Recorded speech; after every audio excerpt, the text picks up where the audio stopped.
இது வந்து ஷக்கர்கந்தி சாட். ஷக்கர்கந்தினா ஸ்வீட் பொட்டேட்டோ. ஓகே, சக்கரவள்ளி கிழங்கு. சக்கரவள்ளி கிழங்கு.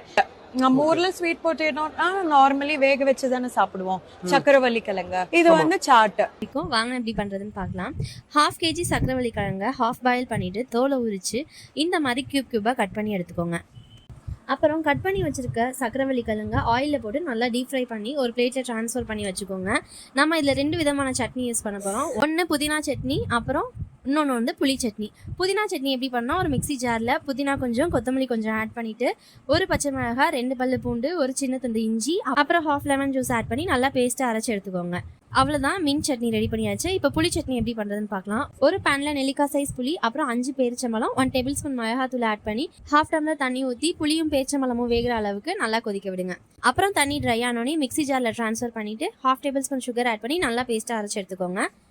இப்போ நம்ம ஃப்ரை பண்ணி வச்சிருக்க சக்கரவள்ளி கிழங்குல நம்ம ரெடி பண்ணி வச்சிருக்க சட்னிஸ்லாம் ஆட் பண்ணிடலாம். புதினா சட்னி 1 டேபிள் ஸ்பூன், புளி சட்னி 1 டேபிள் ஸ்பூன் ஆட் பண்ணி அப்புறம் 1 டேபிள் ஸ்பூன் ஜீரகத்தூள் ஆட் பண்ணி நல்லா மிக்ஸ் பண்ணி விடுங்க.